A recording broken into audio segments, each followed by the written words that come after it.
Give me a couple questions. You got. We can get a couple done in 15 minutes. Okay, You let's can see. tag it on to one of the other programs. Okay, let's. Let me get a good one then. Oh, okay. Here's one. Here's a really good one. I want to understand, and I want to agree with what you've said before regarding your making no distinction between physical dependence and addiction. But when I hear physical dependence, I'm thinking of withdrawal, like sweating, flu symptoms, or worse in the case of drinking or benzodiazepines. There must be some distinction between what's physical and what's psychological at this stage, right? Or am I overthinking something? Well, that's a good question. When your body readjusts to something, it's now called a pathological concept of withdrawal. As I write about in my book, The Meaning of Addiction, everything that has an effect on your nervous system has a reaction when you stop taking it. Um, and there's no distinction. At one point, there's no that distinction used to be made between addictive drugs and physically. DSM and pharmacology doesn't use terms like physical dependence themselves anymore because it's too global. You can't ever tell. Well, why are they reacting to eliminating a painkiller, or why do some people react so extremely to it and others don't? It can't ever be defined in simple terms as one thing or another. And then I would ask this questioner, have you ever withdrawn, or have you ever known anybody who's withdrawn from a love relationship? Have you ever known anybody who felt they couldn't endure going on in life and they killed themselves? Nobody ever, hardly anybody in the history of the world has killed themselves when they quit smoking or even quit a heroin addiction or quit cocaine. It's the largest source of suicide. Love addiction is the largest source of suicide and murder in America. And so there's a list of things that people take compulsively and negatively. And it's things that are extremely engaging that overwhelm your overall experience. And things like that, when people quit and they've been addicted to, tend to create a commonality of a response. And yet we don't notice that when people leave a hospital. You know, Norman Zinberg was the first person to say, people don't say when they leave a hospital, even if they've been on a really powerful anesthetic narcotic for 8 days or 10 days or 20, they don't say, I was going through withdrawal when they come home. They say, oh, you know, I got out of the hospital and I came home. I'm really glad to come home. And they give them some other painkiller, you know, which is obviously 1,000 times less than what they were getting in an IV infusion. So all of these things are gradated. They're a standard part of taking anything that powerfully affects the central nervous system. And love and sex, nothing affects the central nervous system more than those things. And afterwards, there's a readjustment. And for what it's worth, the opponent process model that Richard Solomon describes says that every powerful experience has a powerful after effect, and he likened love, he threw love into that category. So those distinctions between things that are caused physically and psychologically cannot be maintained. They can never be distinguished one from the other. You can't describe things that cause physical dependence and things that don't cause physical dependence. You can't describe addiction, why people are committed to something, or why they have more or less severe withdrawal based on some imagined kind of physical versus some other kind of response. It can't be done. And it's a fool's errand to do it. And everybody knows it can't. Pharmacologists know it can't be done. And that's why so they keep writing things like, so you'll read things back to the 50s where they say, the object of distinguishing between physical and psychological dependence is a fool's errand. There's no human way or scientific way of determining that.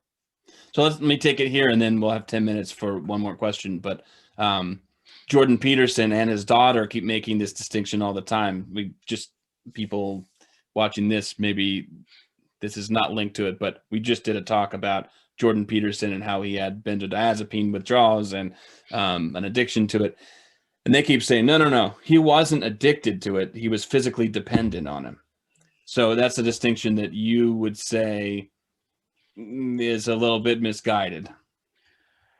And what's the difference? He was physically dependent. So he's saying he wasn't addicted to benzodiazepines. Right.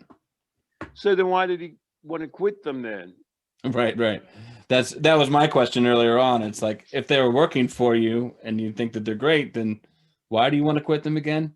I mean, he was taking them despite the fact that, whether it's true or not, he took benzodiazepines despite what he thought they were causing him tremors and horrible anxiety, and he kept taking them.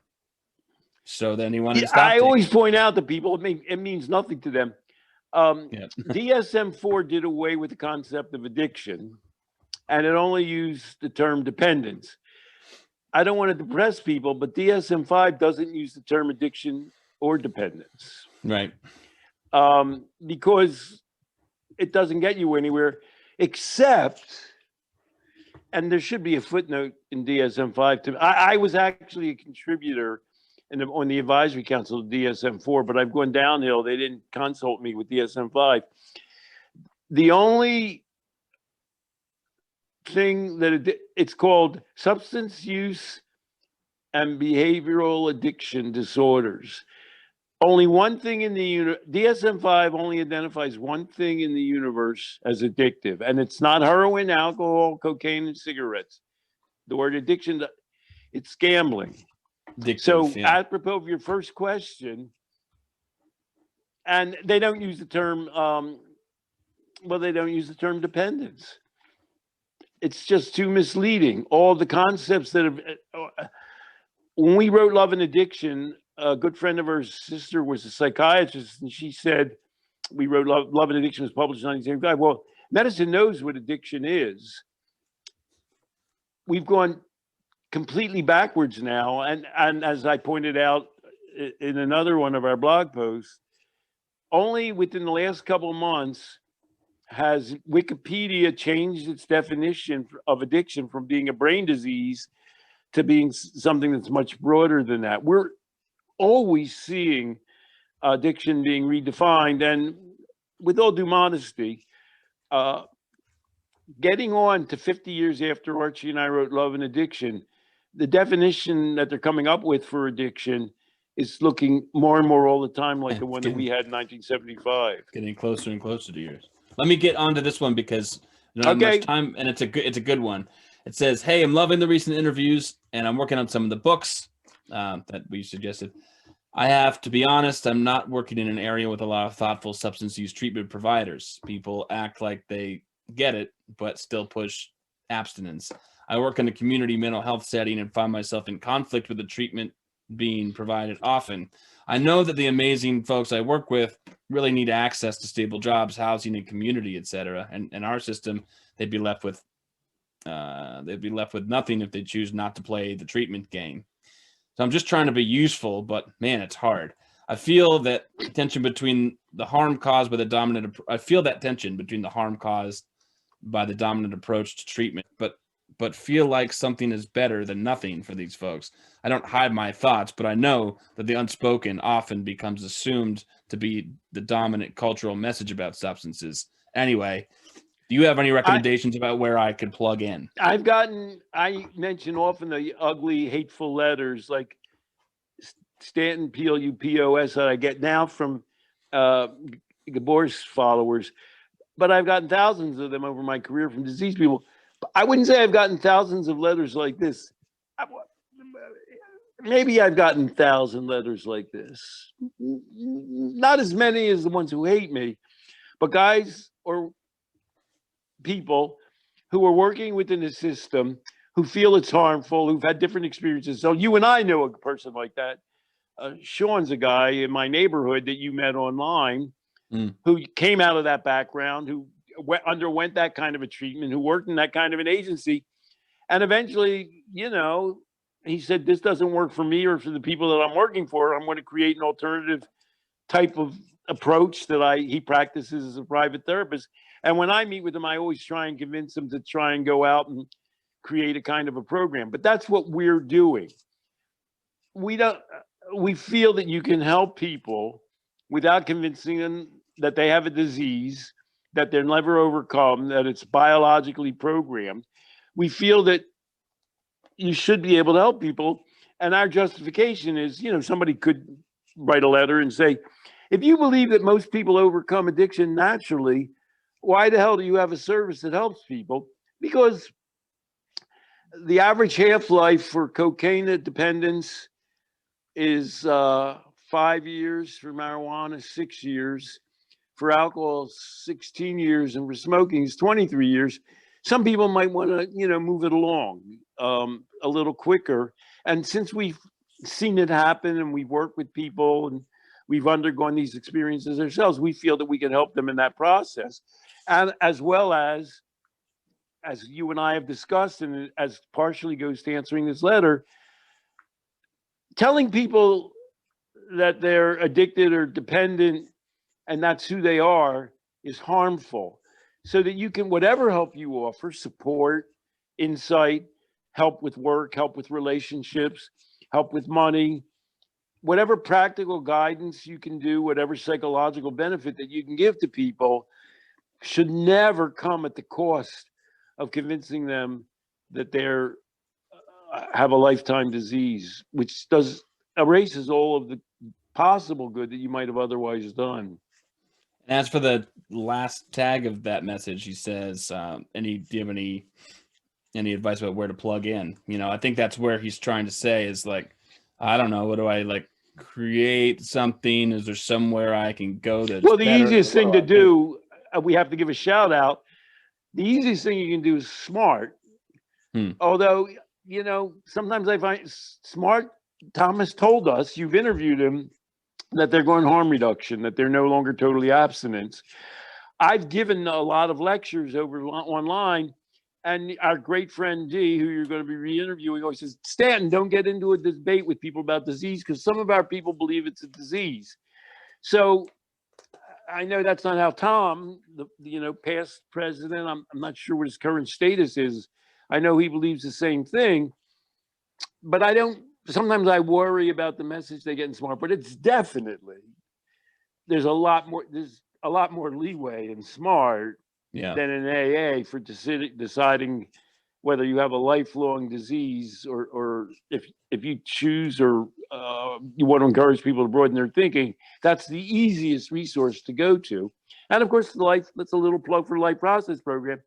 For a rather small price, any person that you encounter, a lot of the people that you encounter, another thing that Ann Earl wrote us, do you happen to remember the name of it? There's a new online treatment for addiction. It was a woman. It was written in some popular magazine. Looking at it now. And she said, well, there are only 4 things that I disagreed with AA. I could never join AA. First was that I was powerless.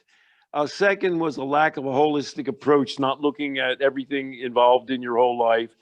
Third was submitting your power to somebody else and giving up your agency. And, fourth was not realizing your potential in life and who you were as a man or a woman. So he's going to encounter people who on their own, they call it denial. They say, oh, they're just resisting AA and the disease model. He can say to them, well, there are other people that think the same way as you, and I can understand why you think that way. And frankly, I feel that way. There are resources, SMART, Recovery, the Life Process Program are 2 examples. This program that, I think it was in Vogue magazine or something like that. There's a lot of alternatives now out there that you can try to find, because the disease model doesn't work and it's falling apart at its core. I say to that person, reach out. I mean, we have, I'd love to talk about this more because I'm always interested in people. This is what I've done. I mean, I never became credentialed in any of the things I felt I wanted to do because I didn't want to be a slave to the thing I'm being credentialed for. And people warn me that that's a horrible idea, but in some ways that's worked out well and I get to live my values and it's nice. It's not exactly a good roadmap to doing it, but when we met Sean, he's an example of somebody who had to fight his way out. Like this, how to fight his way out from under the disease theory, which he Yeah. A, applied to himself, and B, worked in an agency like that. Yeah. So you struggled, you went to AA meetings and you said, you know, is this isn't working for me. And you obviously you're more common than not. If you talk to people at AA, and here's the question you ask them: what percentage of people that you know in your life and your time at AA that have come to AA have stayed with it? You know, the answer is 5 or 10%. And then of all the people who sort of studied with it for a while, what percentage of them really became, by your definition, sober? It's another like what, 5 or 10%. We're down to 1 in 100. So the question is, what about the other 99 out of 100 who just weren't attracted enough to even try to deal with it in the first place, and who, even if they tried for a while, couldn't really make it stick or work for them? So the answer is good that you're doing something and that you want to do something, and let's keep in touch. And we'd love to hear if you just questioning these things and being a source of alternative thinking is in of itself a great thing that you've done, and a positive contribution you're making. Bless your little heart. And I've got to sign off. Remember to people to email or send questions either through, and I'll remind you, either through Facebook or Twitter or LinkedIn or whatever, any way that you can get a hold of us. Send us a telegram. If any way that you can get us a question, we'll answer them on video. Stanton, thank you so much. We did kind of a marathon session with a few different clips that we'll break out of. I appreciate talking to you today. What a great time we've had, as always. They should build a monument to us, Zach. What a valuable contribution we're doing that nobody else exactly does the same thing as. Au revoir.